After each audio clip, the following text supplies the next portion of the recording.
Welcome to the second installment of Jason Lee's Poorly Lit Home Theater. In this installment, I'll be talking about the various self-assessments and reading we've been doing about self-assessment and how these things are starting to kind of come together in my mind.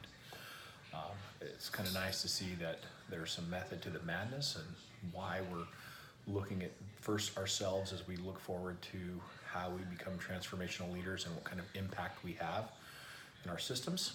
And so the lines are starting to connect. First, talking about the professional disposition assessment, the two areas I've chosen to work on, which kind of tie into my TLSI as well, are self-reflection and communication.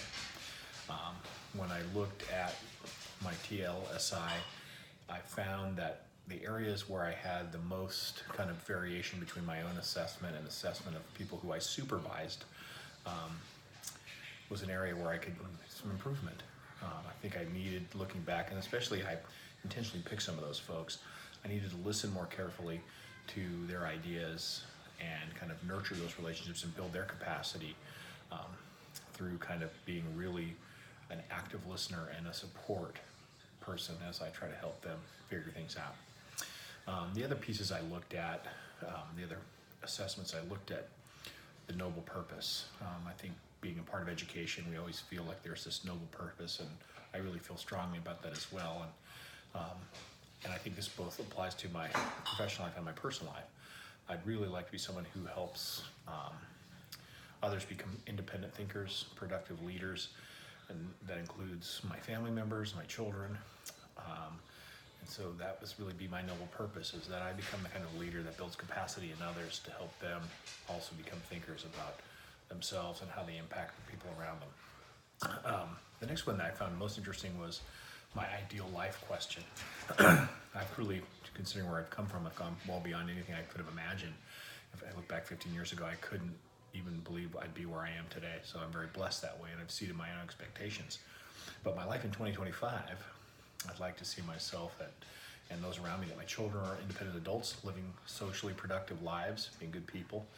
I'll have my doctorate and be working to improve systems that provide opportunities and equitable opportunities to kids in my community. And I'll have strong relationships and ties in my community that allow me to be a positive person and have an impact on the greater health of my community. I think my fantasy job, if I could do anything I wanted and money really wasn't an issue, would be develop kind of alternative school programs where we take risk and underrepresented youth and expose them to higher level thinking, makerspace, to help them and help others develop programs that create creative, collaborative, conscientious, caring, entrepreneurial, and hardworking citizens within kind of a new learning environment. And lastly, for my legacy, I'd like to leave behind strong, intelligent, socially minded children that are working to make a difference in the world. And I'd like to leave behind a trail of relationships that have been established through collaborative work and work that's focused on improving and increasing opportunities for people in my community and in the world. So I've seen how kind of all of this assessment ties together to really start thinking about how to transform myself as I work and learning more on how to become a transformational leader. So thank you.